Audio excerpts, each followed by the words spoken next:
Entonces, para sentar algunas ideas, vamos a ver un ejemplo, ¿sí? Que es el ejercicio 1 de la práctica 4. ¿Sí? A mí me dicen que tengo una muestra aleatoria de tamaño 3, tengo tres variables, x1, x2, x3, que recordemos, muestra aleatoria implica que son independientes y que todas tienen la misma distribución. Y me dice que esa distribución es una exponencial de parámetro tipo. ¿Sí? O sea, es una distribución exponencial. Ese sería el modelo estadístico. Es una distribución exponencial, alguna de las posibles distribuciones exponenciales. ¿Sí? Lo que yo no sé es cuánto vale ese parámetro θ, que les recuerdo, por si no lo habíamos hablado, la distribución exponencial suele tener dos posibles parametrizaciones. Cuando decimos exponencial lambda, en general estamos hablando de que estamos pensando en la función de densidad, como la función que los valores para los x positivos es lambda por e a la menos lambda x, y 0 en los negativos. ¿Sí? Cuando decimos θ, en general ese θ es 1 sobre lambda. ¿Sí? Es decir, estamos pensando que la densidad es 1 sobre θ por e a la menos x sobre θ. Es decir, que el parámetro divide a la x en vez de multiplicarlo. ¿Sí? Eso es una convención, obviamente debería estar más claro, pero bueno, así se suele usar y así se suele decir y entender. ¿Sí? Normalmente cuando decimos exponencial de parámetro lambda, es con el lambda del parámetro s está multiplicando la x. En ese caso, recordemos, la esperanza de x es 1 sobre lambda, la varianza es 1 sobre lambda cuadrado, entre otras propiedades que ya vimos y que están en las hojas de fórmulas. Y normalmente cuando se le llama θ, a veces, creo que tiene algún otro nombre a veces, pero es usual llamarlo θ. En ese caso se piensa que el parámetro está dividiendo. Es una convención, no tiene mucha más explicación que eso.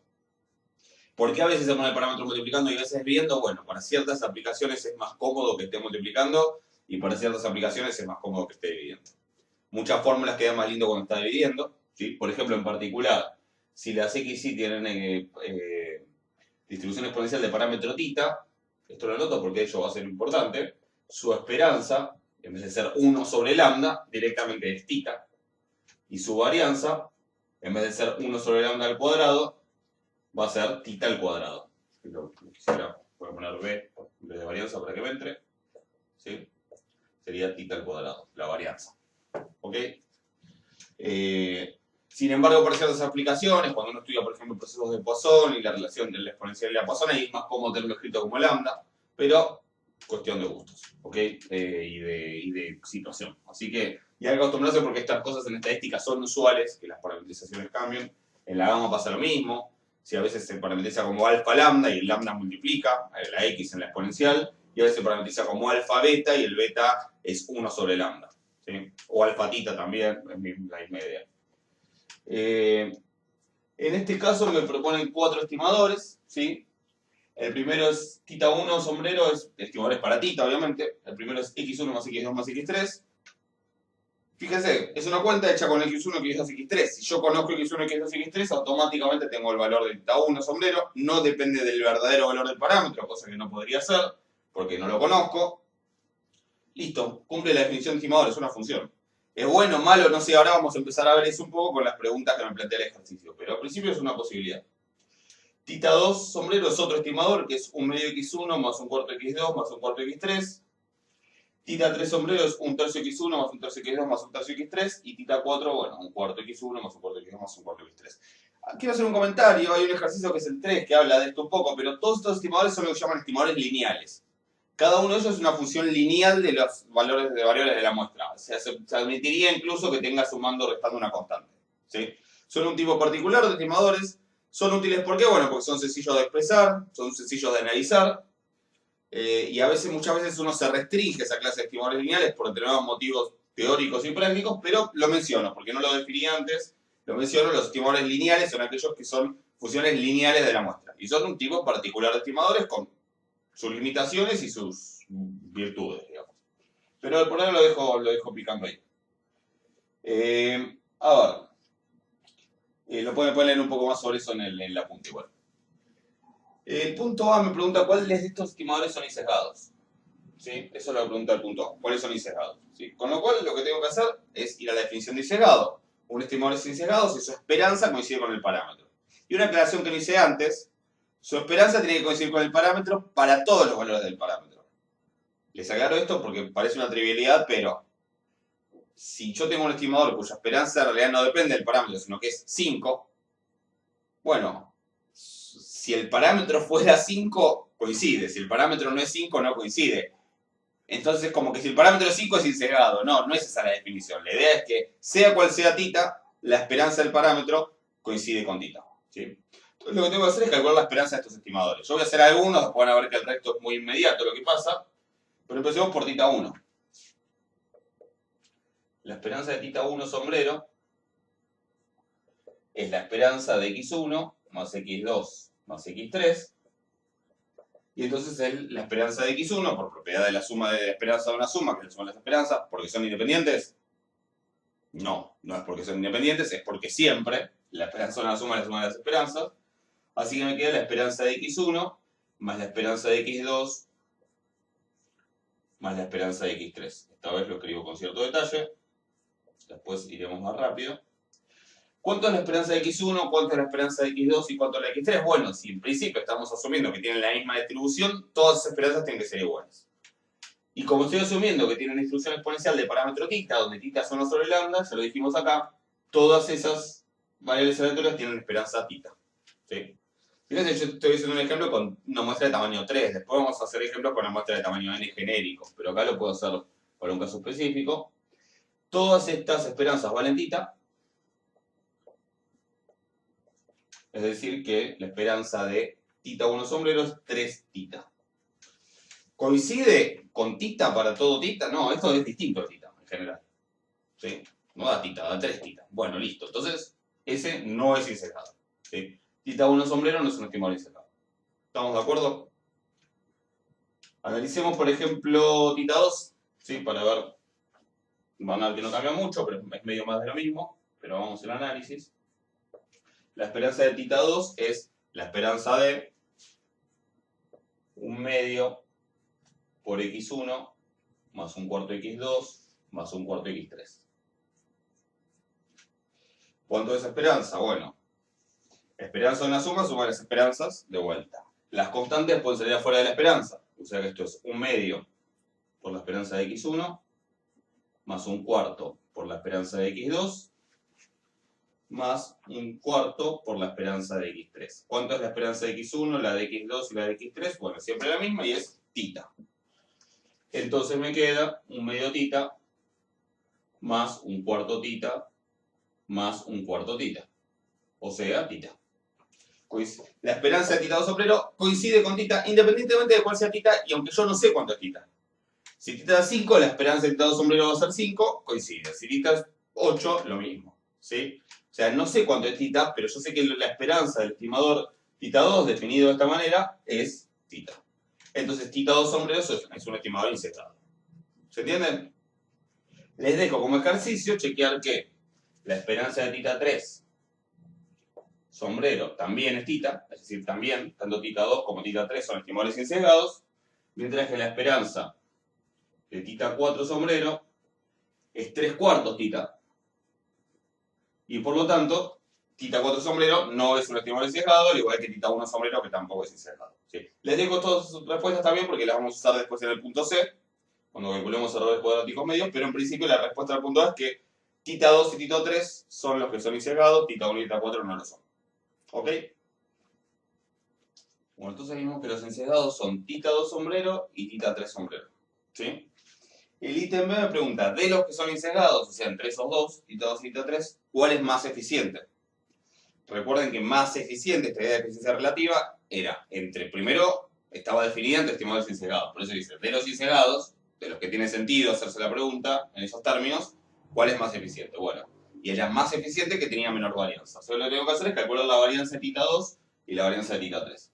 Así que hagamos los dos. Empecemos por la varianza de tita 2. La varianza de tita 2 sombrero es la varianza de 1 medio x1 más 1 cuarto x2 más 1 cuarto x3. Entonces, por empezar, tengo una suma, primer punto. La varianza de la suma es la suma de las varianzas, a veces. Por ejemplo, cuando son independientes las variables, sí. Cuando no son independientes hay que ver, básicamente, si las covarianzas son 0 sí, esa sería la respuesta completa. Pero bueno, son independientes, sí, porque recuerden que la idea de muestra aleatoria incluye que son independientes e idénticamente distribuidas. Entonces, la varianza de la suma es la suma de las varianzas, pero insisto, esto, y hay que aclararlo, es por independencia. En el otro caso, cuando sigo con la esperanza, no, porque sale una propiedad general que vale si son independientes y si no también. O sea que, por más que sean independientes, no es porque son independientes, es porque es una propiedad de la esperanza. Cuando es la varianza, sí, necesito la independencia, si no la fórmula es más complicada. Me parecen básicamente la suma de las varianzas más 2 veces todas las posibles covarianzas entre dos. Entonces me queda la varianza de un medio x1 más la varianza de un cuarto x2 más la varianza de un cuarto x3. Y ahora, ¿qué pasa con las constantes? Esto ya lo saben, las constantes salen de la varianza, pero al cuadrado. O sea que me queda un cuarto por la varianza de x1 más un 16avos por la varianza de x2 más un 16avos por la varianza de x3. ¿Cuánto dan esas varianzas? Bueno, tanto x1 como x2 como x3 tienen la misma distribución. Sus varianzas son siempre las de una exponencial de parámetro θ que dijimos es θ cuadrado. Porque si estuviera escrito con el parámetro lambda, con el lambda multiplicando en el exponente, sería 1 sobre lambda al cuadrado. Con el θ redefinido de esta manera es θ al cuadrado. O sea que tanto la varianza de x1 como las de x2 como la de x3 es θ al cuadrado. Esto me da un cuarto θ cuadrado más un 16avos θ cuadrado más un 16avos θ cuadrado. Estos son 4 16avos, 5, 6 16avos, son 3 octavos. 3 octavos θ cuadrado. ¿Sí?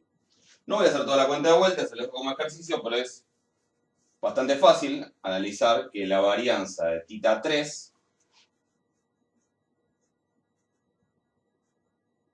es un noveno θ cuadrado más un noveno θ cuadrado más un noveno θ cuadrado, que es un tercio θ cuadrado.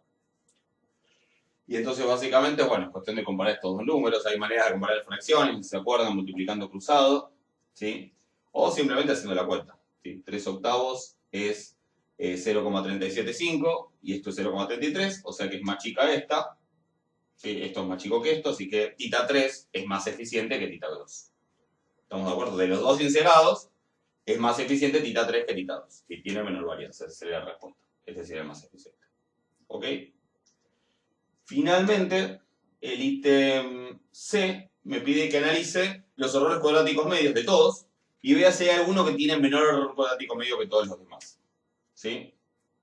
Entonces, les cuento la idea, no les voy a hacer todas las cuentas, pero la idea básicamente ¿cuál es? Bueno, para analizar el error cuadrático medio, acá tenemos la varianza de θ2 y la de θ3, no las quiero perder, porque lo voy a necesitar. La de θ2 es 3 octavos θ cuadrado y la de θ3 es un tercio θ cuadrado.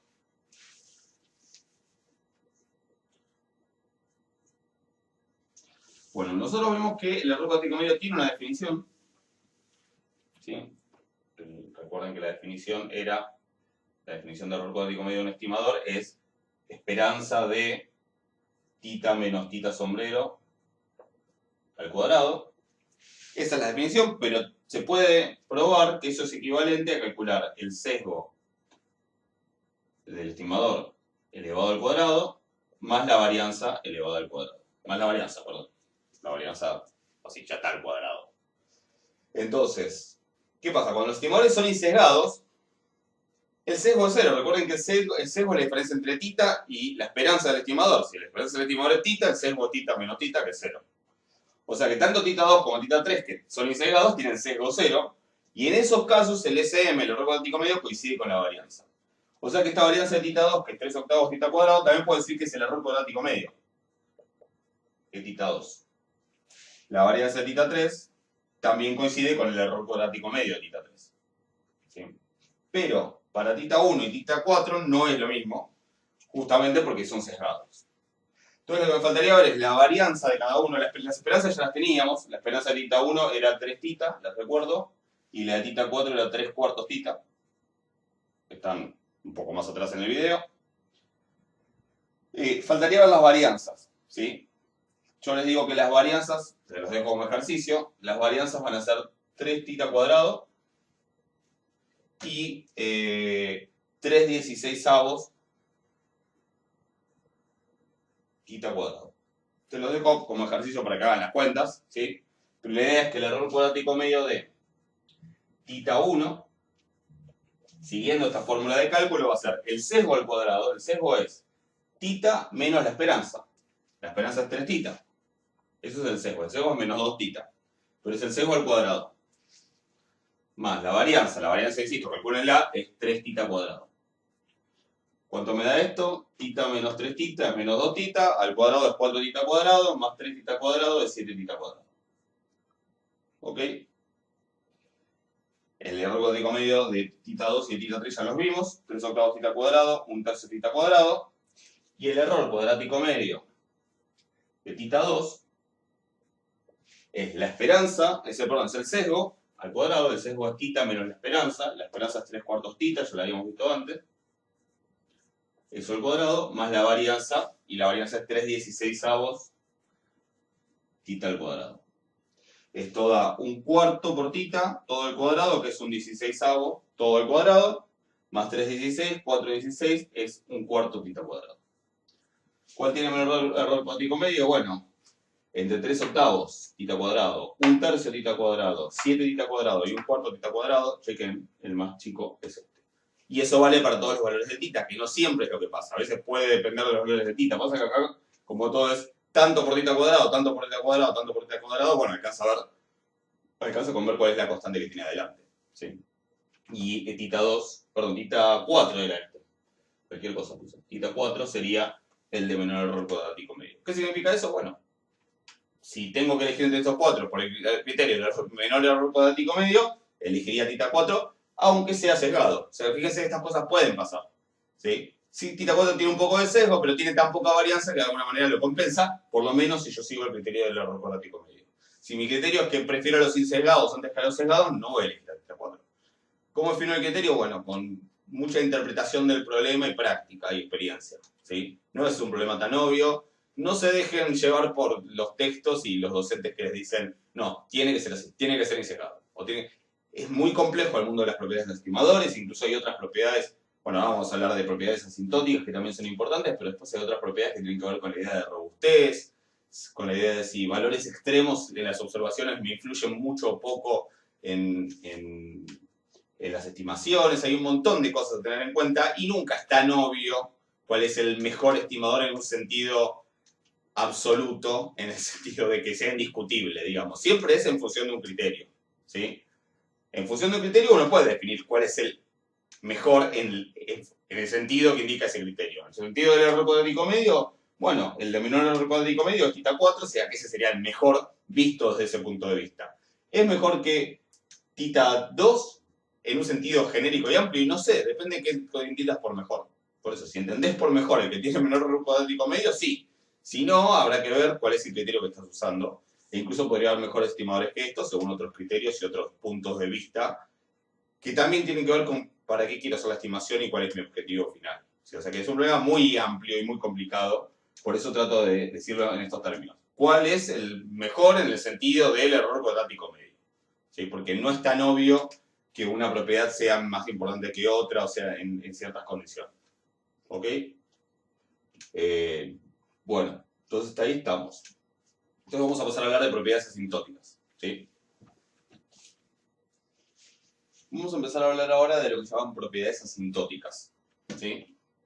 ¿Qué es esto de las propiedades asintóticas? Bueno, la idea intuitiva es qué le pasa a un estimador, y lo digo entre comillas porque vamos a ver que en realidad no vamos a hablar de un estimador, pero qué le pasa a un estimador cuando el tamaño de la muestra aumenta y tiende a infinito. ¿Sí? ¿Qué le pasa con sus propiedades? ¿Qué pasa con su distribución? ¿Por qué digo que no hay un estimador cuando n tiende a infinito? Porque lo que estamos pensando acá es a veces en algo así como la media muestral. ¿Sí? La media muestral, el promedio. ¿Y qué es el promedio? ¿Qué fórmula es? Bueno, fíjense en el ejemplo que puse acá. Si mi muestra es de tamaño 1, el promedio es x1. Si mi muestra es de tamaño 2, el promedio de la muestra es x1 más x2 sobre 2. Si mi muestra es una muestra de tamaño 3, el promedio es x1 más x2 más x3 dividido 3. Obviamente no les tengo que explicar cómo sigue esto, ¿no? Para cada tamaño de muestra yo puedo definir un promedio de la muestra, pero cada uno de esos es un estimador distinto. De por sí, el dominio es distinto. El dominio de esto es R, el de este es R2, el de este es R3 y así. El dominio es diferente y la fórmula obviamente es diferente. ¿Sí? Con lo cual no puede ser que son el mismo estimador. ¿Sí? Son la misma manera de estimar, si uno quiere. Es la idea que es la misma cuenta, pero en realidad son estimadores diferentes, en situaciones diferentes. Entonces, cuando uno quiere definir propiedades asintóticas, en realidad tiene que pensar en una sucesión de estimadores y de tal manera que el primero se aplica a una muestra de tamaño 1, que el segundo se aplica a una muestra de tamaño 2, que el tercero se aplica a una muestra de tamaño 3 y así. Por eso en general el contexto en el que vamos a hablar de propiedades asintóticas es aquel en el que tenemos una sucesión de estimadores, que lo vamos a llamar tita 1, tita 2, sombrero, etc. Donde ahora tita 1 y tita 2 no es esta idea como en el ejercicio anterior que lo estábamos viendo como cosas distintas. Lo estamos viendo como diferentes instancias del mismo estimador en el sentido de que es la misma manera de estimar, la misma idea de cómo estimar, ¿sí? De cómo estimar tita. Entonces voy a tener para cada tamaño de muestra un estimador y básicamente la idea es que el primero sea solo función de x1, el segundo función de x1 y x2, el tercero solamente x1, x2 y x3 y así. ¿Se entiende? Bajo esta noción de sucesión de estimadores, con esta característica, podemos definir ciertas propiedades, ¿sí? Ciertas nociones, que son lo que se llaman propiedades asintóticas, porque tienen que ver con la distribución de esta sucesión en el límite o de alguna característica de esta sucesión en el límite. ¿Se entiende? Muchas veces después uno usa el lenguaje y dice, este estimador es asintóticamente sesgado, que es lo que voy a definir ahora. Bueno, no, en realidad no, es la sucesión de estimadores la que puede o no ser asintóticamente sesgada. ¿Ok? Vamos a definir de paso qué es eso. Decimos que, vamos a ponerla así, tita sombrero n, como para indicar que es una sucesión de estimadores, ¿sí? La n me indica para qué tamaño de muestra está calculado cada uno, es asintóticamente sesgado, en el sentido de que es un estimador, entre comillas, asintóticamente sesgado, o es una sucesión asintóticamente sesgada de estimadores, pero en general vamos a decir asintóticamente sesgado, pero insisto, significaría que es una sucesión asintóticamente insesgada de estimadores. Bueno, básicamente con qué tiene que ver el sesgo, el insesgamiento asintótico, porque tal vez cada uno de esos estimadores de por sí no es insesgado, pero a lo mejor en el límite sí, es decir, tal vez todos tienen un sesgo, o no, o algunos sí, otros no, pero en el límite el sesgo tiende a cero. Entonces decimos que la sucesión o que el estimador es asintóticamente insesgado, sí, solo sí, la esperanza de esos cada uno de esos estimadores, que en realidad forman una sucesión de valores. La esperanza de tita 1 da algo, la esperanza de tita 2 da algo, la esperanza de tita 3 da algo. Si esa sucesión de valores tiende, cuando n tiende a infinito, esto es una sucesión de números, ¿ok? Si esa sucesión de números, cuando n tiende a infinito, tiende a tita, decimos que el estimador es asintóticamente sesgado. ¿Ok? Esa es como una de las propiedades más básicas de las que vamos a hablar en términos asintóticos. Y la otra que vamos a hablar es de la propiedad de consistencia. Pero para entenderla bien, primero hay que entender un poco una noción que es la de límite en probabilidad, que la quiero explicar un poquito. ¿Sí? Quiero hablar de eso y quiero hablar de la ley de los grandes números, que también nos va a ser útil para ciertas cuentas. Entonces vamos a hablar de eso y después vamos a definir la propiedad de consistencia, ¿sí? de un estimador o de una sucesión de estimadores. Bueno, voy a dar un par de definiciones y la idea de algunas cosas que yo en su momento no las dije, pero en el apunte las pueden encontrar en el mismo capítulo que donde vimos convergencia en distribución, creo que es el 5, si no me equivoco. Vimos la idea de distribuciones asintóticas, el teorema central del límite. Después defino convergencia en probabilidad y en un momento hablo de la ley de los grandes números, que son cosas que nos van a servir para definir bien ahora la idea de consistencia. Entonces, ¿qué es la convergencia en probabilidad? ¿Sí? De vuelta tenemos una sucesión de variables aleatorias, como cuando vimos convergencia en distribución. Pero ahora nos vamos a poner a mirar a qué se parecen las distribuciones de esas sucesivas variables aleatorias, o a qué tienden a parecerse. Vamos a ponernos a mirar directamente a qué tienden a parecerse los valores que toman esas variables aleatorias ante determinado resultado del espacio muestral. O sea, casi a diferencia de lo que vimos antes, si nosotros decimos que xn converge a cierta variable y, lo vamos a poner así, vamos a decir converge en probabilidad a y, le podría haber llamado x, pero no quería mezclar. Entonces vamos a decir que xn converge en probabilidad a otra variable aleatoria y, y acá sí esto va a significar en algún sentido que los valores de las x tienden a parecerse cada vez más al valor de y. Cosa que no pasa cuando yo escribo xn converge en distribución ahí, donde lo único que estoy diciendo es que la distribución de las xn cada vez es más parecida a la distribución de las y's, a la distribución de y, pero que pueden ser variables distintas, que toman valores completamente distintos para cada omega del espacio muestral. ¿Ok? Entonces, ¿qué quiere decir que la sucesión xn converja en probabilidad de i? Cuando n no lo aclaré, pero es cuando n tiende a infinito. Bueno, básicamente, esto. Básicamente esta porquería. Y de todas las maneras que hay de todas las maneras horribles que hay de expresar esta propiedad, esta definición, esta es la que a mí me parece menos horrible. Hay algunas más feas que estas y hay otras también más feas. Para mí esta creo que es la más clara, pero hay varias maneras de expresarlo esto. Pero ¿cuál es la idea? ¿Qué es lo que me está diciendo? Fíjense que lo que está diciendo es, por un lado calculo el módulo de la diferencia entre xn y entre cada xn, y para cada xn, para un omega en particular, esto da algo distinto probablemente. Después lo que hago es calcular la probabilidad de que esa diferencia sea más chica con cierto epsilon. Y acá me faltó escribir para todo epsilon mayor a 0. Pero yo fijo un epsilon, sí, positivo, no 0, 0,8, qué sé yo. Y yo puedo ver cuál es la probabilidad de que la diferencia entre xn e y sea más chica que 0,8. Esa probabilidad en realidad la calculo para x1, para x2, para x3, es decir, calculo la probabilidad de que x1 menos y, de que la distancia entre el valor de x1 y el de y sea menor a 0,8. ¿Por qué tiene una probabilidad de eso? Porque para cada posible resultado del espacio muestral, x1 va a tomar un valor y va a tomar otro valor, si son funciones de omega en R. ¿Sí? La diferencia entre esos dos valores puede ser menor a 0,8 o puede no ser menor a 0,8. Entonces, hay una cierta probabilidad de que sea menor a 0,8. Digo 0,8 por decir un número, ¿no? Pero yo lo fijo 0,8, listo. Puedo ver también cuál es la probabilidad de que x2 se diste del valor de y en menos que 0,8. Y puedo ver lo mismo para x3, y lo mismo para x4, y lo mismo para x5. La idea de la convergencia de probabilidad es que a medida que no aumenta, esa probabilidad tiene que tender a 1. ¿Sí? Es decir, estoy casi seguro de que no se alejan, de que para un n grande voy a estar como muy seguro de que el valor de xn, de x100, de x1000, no va a ser diferente del valor de y con probabilidad, salvo con una probabilidad marginal. ¿Sí? Pero además, estoy diciendo que ese límite tiene que dar 1 para todo epsilon mayor a 0. Es decir, que si yo lo hago para epsilon igual a 0,02 y calculo de vuelta esas probabilidades, esa nueva sucesión de probabilidades también tiene que tender a 1. Ojo, ¿no? Obviamente, probablemente tarde más en tender a 1. Es decir, si yo calculo estas probabilidades para 0,8, a lo mejor las probabilidades me dan, no sé, 0,25, 0,50, 0,60, 0,80, 0,90, 0,99, 0,999, y enseguida se parece mucho a 1. A lo mejor si calculo esas probabilidades, pero para un epsilon mucho más chico, para un epsilon de 0,02, ¿sí? Con algo mucho más exigente, a lo mejor estas probabilidades empiezan siendo 0,05, 0,08, 0,12, 0,15, o sea, empiezan más bajas. Pero la idea es que si se cumple la definición de convergencia de probabilidad, lo que tiene que pasar es que a la larga esa probabilidad también tienda a 1. Es decir, para un n lo suficientemente grande, yo logro que esa probabilidad tienda a 1. Fíjense que de alguna manera la idea de consistencia, la idea de convergencia de probabilidad, lo que me dice es que yo puedo estar, si tomo un n lo suficientemente grande, puedo estar muy seguro, es decir, con probabilidad muy cercana a 1, muy seguro, con mucha certeza, de que xn e y difieren en muy poco, ¿sí? Que la diferencia entre esos valores es muy chica, ¿sí? Que es para un epsilon lo suficientemente chico. ¿Sí? Puedo lograr que estén muy cerca y estar muy seguro que están muy cerca, que son dos ideas que parecen relacionadas, pero son distintas. Una cosa es que estén muy cerca, con poca probabilidad, y otra cosa es que estén muy cerca con mucha probabilidad. Porque que estén muy cerca o no en realidad es algo aleatorio.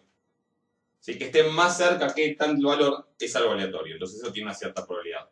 La idea es que si el límite, si xn converge en probabilidad de y, yo para un n muy grande puedo estar seguro de que esa xn corresponde, sea xn para un n grande. Y la y, con alta probabilidad, están muy cerca. Y están tan cerca como yo quiero, con una probabilidad tan cercana a 1 como yo quiero. No 1, porque esto es un límite, pero tan cercana a 1 como yo quiero. Son como dos objetivos distintos que uno tiene que ver más con la precisión y otro con la certeza, con la confianza. Y de hecho esta idea es importante cuando uno ve después intervalos de confianza. Hay como dos cosas que me importan. Me gustaría un intervalo chiquito que me diga con mucha precisión, pero que a su vez tenga mucha confianza. Para tener una idea intuitiva de lo que significa esto, el caso que nosotros vamos a usar de esto en realidad es cuando esa i, no sé, yo quise dar la definición completa, pero cuando esa i en realidad es una variable, es una constante, es decir, es una variable con distribución degenerada. Entonces supongamos que i es un número c, un número real, que está acá. La idea de la convergencia en probabilidad es que Yo empiezo con x1 con una distribución que puede estar cerca o no de y en algún sentido, pero que a medida que aumenta n, x1 sería esta de acá, ¿sí? A medida que aumenta n, la que está en azul, esta sería x5, le puse, por poner algo, veo que, y x100 sería esta que es roja que está acá, que es como muy aplastada, toda alrededor de ese valor c. La idea de convergencia en probabilidad es que cuando n es cada vez más grande, la distribución está cada vez más amontonada alrededor de ese valor c. El valor central tiende a estar cerca de c y la dispersión tiende a ser muy chica, entonces con mucha probabilidad, ¿sí? Fíjense que si yo fijo alrededor de c un cierto epsilon, ¿sí?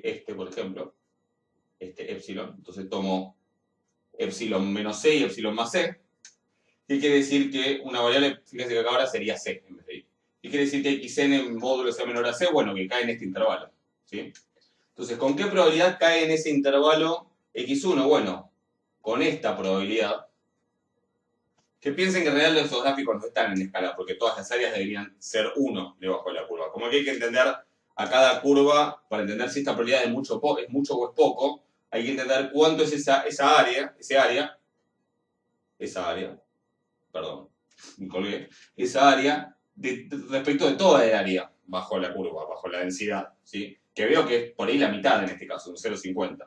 Pero si lo hacen en la misma cuenta para x5 es mucho más, y si lo hacen para x100 es mucho más del porcentaje total del área. Les aconsejo que vean los gráficos de esto en la práctica de estimadores, ¿sí? Donde va a ser mucho más claro, en el apunte de estimadores, donde tienen gráficos de este tipo y va a ser mucho más claro qué es lo que significa, porque van a ser mucho más lindos los gráficos que los que les hago acá, ¿sí? Pero eso es una idea de convergencia de una sucesión de variables aleatorias que va más allá de la de convergencia en distribución, que solamente habla de cómo se van modificando las distribuciones. Ahora estamos hablando sí de probabilidades.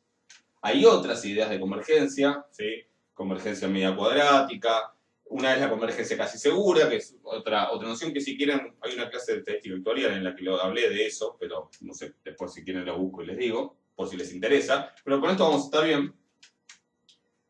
Y nos sirve también para entender una de estas propiedades de estadística y de teoría de la probabilidad que uno escucha todo el tiempo, pero que nunca está de todo claro qué significan, que es la ley de los grandes números. De hecho, esta es lo que se llama la ley débil de los grandes números. Existe algo que se llama ley fuerte, que es en términos de convergencia casi segura. Pero con esto vamos a estar más que bien, para lo que nos interesa. De hecho, es un caso particular, porque se puede hacer un poco más general las hipótesis. Pero yo voy a dar un caso re particular que nos va a ser útil para los ejercicios, que es que si uno tiene una sucesión de variables aleatorias independientes, idénticamente distribuidas, y con una esperanza que llamamos mu y una varianza que llamamos sigma cuadrado finitas, es decir, fíjense que mismas condiciones que el teorema central del límite, se podrían relajar un poco y sigue siendo cierta la tesis, pero lo vamos a ver solo para este caso porque es el que nos interesa. La sucesión de medias muestrales x raya n, es decir, el promedio con uno solo, el promedio con los dos primeros, el promedio con los tres primeros, que es una sucesión de variables aleatorias, converge en probabilidad a mu, que es la esperanza de todas las x, a la media.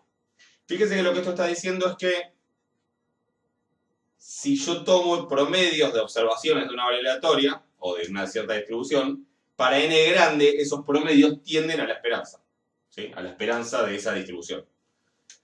Que es un poco la idea en base a la cual habíamos definido la esperanza. Ahora lo que se suponía que la esperanza tenía que representar.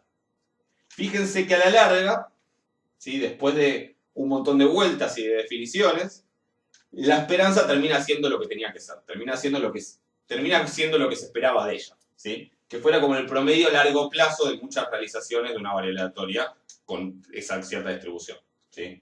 ¿Pero en qué sentido? Bueno, en este sentido, o sea, hubo que definir qué es la esperanza, hubo que definir la convergencia en probabilidad, hubo que analizar un montón de cosas y se llega a esto. No voy a dar la demostración, les cuento que se prueba muy fácil usando la desigualdad de Chebyshev, que nunca la mencioné creo que en todo el curso, pero bueno, es algo que vieron en estadística 1 seguro. Usando la desigualdad de Chebyshev se prueba bastante rápido y bueno, y es eso, ¿sí? Nos va a ser útil para los ejercicios. Yo hago el promedio de ciertas variables y ese promedio converge a la esperanza de esas variables. ¿Bajo qué hipótesis? Bajo estas. Y necesito varianza finita y cosas por el estilo. ¿Ok? Entonces ahora que tengo esto, sí podemos definir la propiedad de consistencia, que básicamente es una propiedad que habla de la convergencia en probabilidad de una sucesión de estimadores. Entonces, vamos a definir la propiedad de consistencia, que insisto, es una propiedad asintótica, por lo tanto es una propiedad de una sucesión de estimadores, donde el primero es función solo de x1, el segundo es función de x1, x2, etc.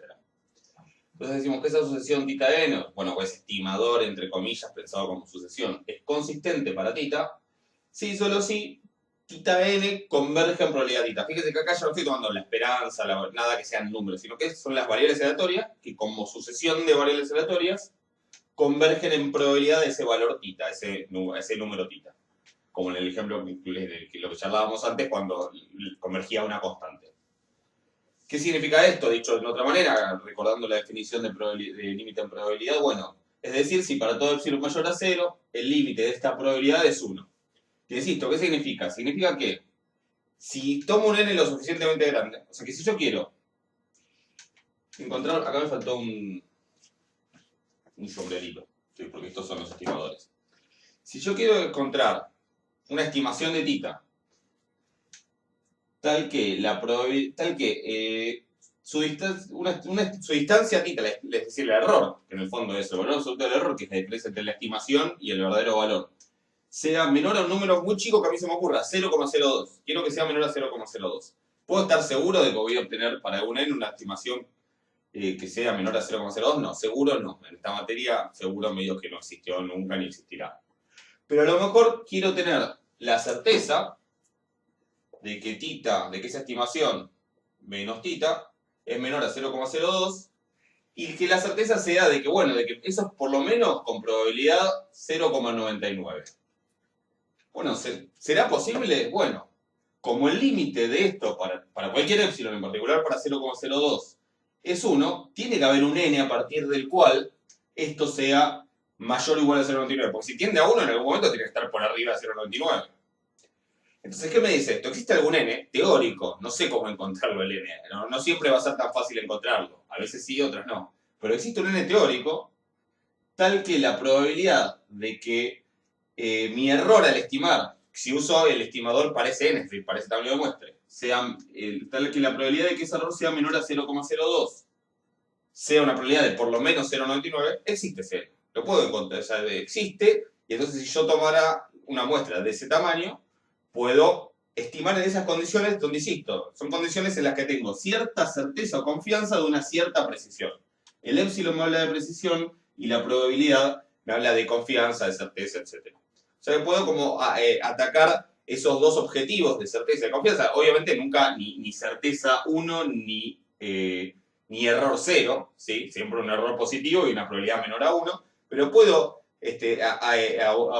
atacar esos dos objetivos de certeza y de precisión en la estimación con tal de tomar una muestra lo suficientemente grande, al menos teóricamente. Porque obvio, puede llegar a ser que el n para el cual esto se cumple sea un n que no baje de 10 millones, entonces a lo mejor no puedo tomar una muestra de tamaño de 10 millones. Eso dependerá de cada caso práctico particular, pero en teoría eso es posible. O sea que es una propiedad que es importante que se cumpla, ¿sí? De hecho es una propiedad que no se va a dar absolutamente siempre, pero que es como medio de las últimas a las que uno renunciaría. ¿Cómo se prueba la consistencia? Bueno, una opción a veces como involucra un resultado de convergencia de probabilidad, podría ser que en algunos casos la ley de los grandes números no vaya a servir, sí, vamos a ver que sí. Pero también hay una propiedad que es bastante útil y que se usa mucho, que es que si yo tengo una sucesión de estimadores asintótica, acá abrevié, pero es asintóticamente sesgada, es decir, que la esperanza de los estimadores tiende a θ. Condición 1. Y que además, otra condición, que la varianza de los estimadores tiende a 0, entonces, de vuelta, usando la propiedad de la desigualdad de Chebyshev, se puede probar que θn es consistente. ¿Sí? Fíjense que en realidad, dicho de otra manera, lo que estoy diciendo es que el error cuadrático medio de θn, que básicamente es el sesgo al cuadrado, es decir, la diferencia entre esto y esto al cuadrado, más la varianza, estoy diciendo que el sesgo tiende a 0 y que la varianza tiende a 0. O sea, que estoy diciendo que el error cuadrático medio tiende a 0. Esa es otra manera de decir lo mismo. ¿Sí? Si el error cuadrático medio tiende a 0, que la varianza tiende a 0 y que el sesgo tiende a 0, o sea, que el estimador la asociación sea asintóticamente sesgada, puedo asegurar que entonces θn es consistente. Esa es una condición suficiente. Existen ejemplos raros, rebuscados, pero existen, de sucesiones consistentes de estimadores donde de repente la varianza no tiende a cero, o no es asintóticamente sesgado o algo por el estilo. ¿Estamos de acuerdo? O sea que sirve para probar que algo es consistente, no sirve para probar que algo no es consistente. Si de repente la varianza no les tiende a cero, no pueden garantizar así nomás que el estimador que no sea consistente. ¿Sí? Pero es una propiedad que muchas veces es muy útil.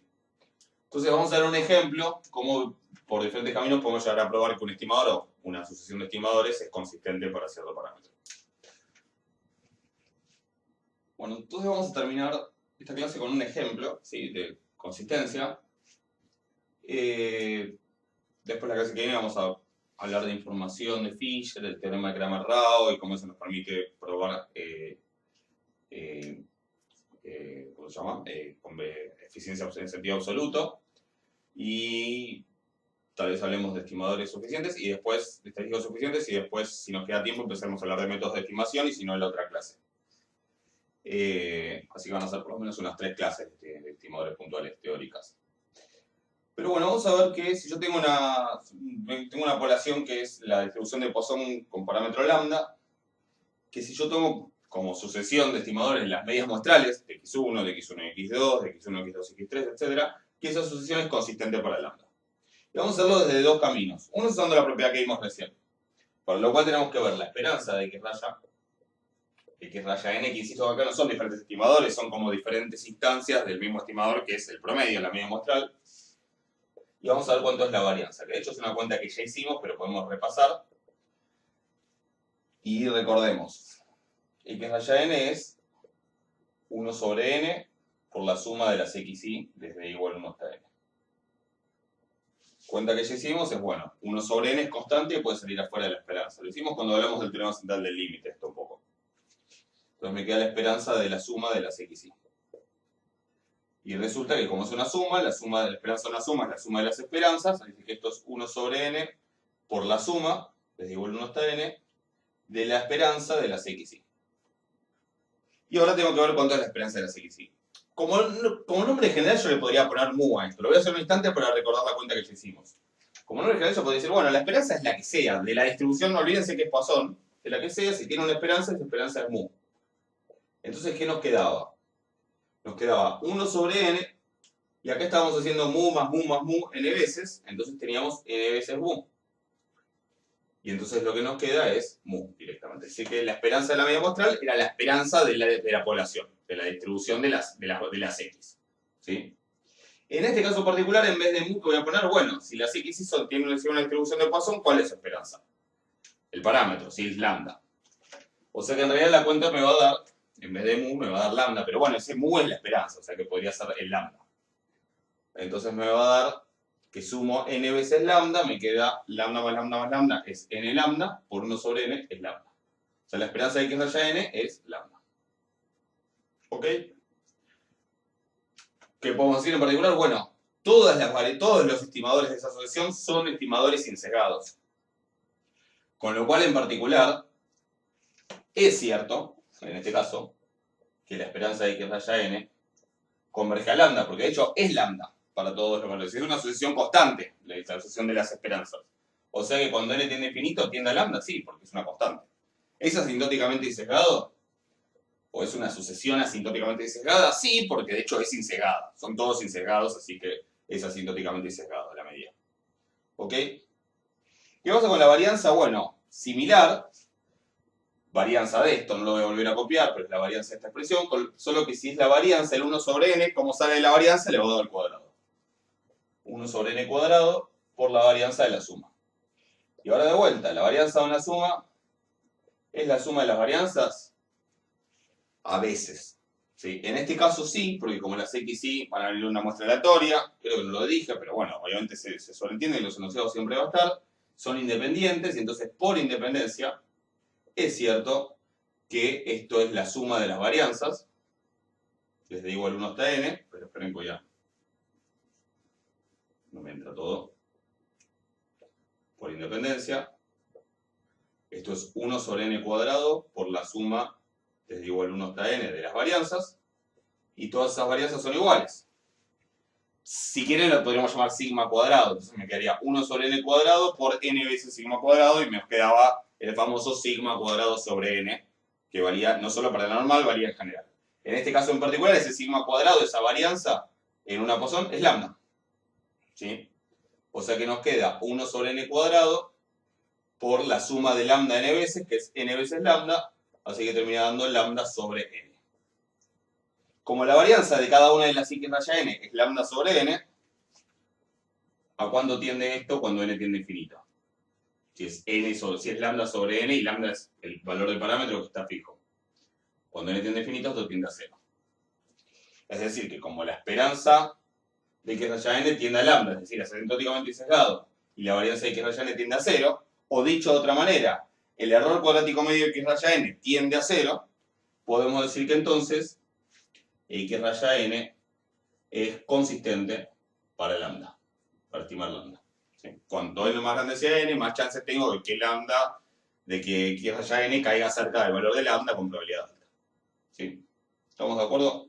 Esa sería una manera de verlo. Pero otra manera de verlo, fíjense que en particular estoy hablando de la esperanza. O sea, acá la sucesión que estoy estimando es x raya n. Después vamos a ver que la misma idea que vamos a ver ahora se puede aplicar a muchos otros casos donde tengo promedios de cosas, aunque no sean promedio de las x. Pero fíjense que x raya n, acá es la sucesión que estoy investigando. Y yo puedo analizar, bajo las condiciones que tengo, qué le pasa a x raya n cuando n tiende a infinito. Yo voy a decir que x raya n converge en probabilidad a algo cuando n tiende a infinito. ¿Por qué? Porque son los promedios, es x raya n. Hace un rato vimos que bajo ciertas condiciones, x raya n convergía en probabilidad a la media de la distribución de la que estoy hablando, la esperanza de las xy en este caso. ¿Sí? Que la habíamos llamado mu, pero por ponerle un nombre. ¿Cuáles eran esas condiciones? Bueno, que las variables sean independientes, idénticamente distribuidas, que lo vamos a suponer porque es una muestra aleatoria, y que tuvieran esperanza y varianza finitas. ¿Tiene esperanza y varianza finitas? Sí, esperanza lambda y varianza lambda. Entonces x raya n, por la ley de los grandes números, converge en probabilidad de la esperanza de las xy, que ¿cuánto es? Lambda. O sea que probamos que estos promedios convergen en probabilidad al parámetro lambda, o sea que son una sucesión consistente de estimadores para estimar lambda. ¿Sí? Simplemente porque por la ley de los grandes números. Y listo. Y ya con eso podríamos habernos roto estas cuentas y decir, por la ley de los grandes números, esto converge a la esperanza de las x. La esperanza de las x es lambda, así que, listo, converge a lambda. Esta misma idea después se puede aplicar en otros casos. Por ejemplo, si yo tuviera en vez de 1 sobre n, en vez de tener 1 sobre n suma de xy, tuviera 1 sobre n suma de xy al cuadrado, vendría a ser el promedio de las xy al cuadrado. Bueno, ¿va a converger? Bueno, si se cumplen las condiciones va a converger, pero la esperanza de xy al cuadrado, que habrá que ver cuánto es. Y así. ¿Se entiende la idea un poco? Bueno, después esto en los ejercicios vamos a ir profundizando un poco, pero esto es comparación a la idea básica. Pero estamos con las propiedades más básicas, asintóticas y no asintóticas, y hasta acá eso es todo lo que va a entrar en el examen. ¿Sí? Después, igual vamos a ir con las clases y vamos a hablar de otras cuestiones relacionadas con las propiedades y después de los métodos de estimación. Así que bueno, espero que estén bien y nos vemos pronto. Hasta luego.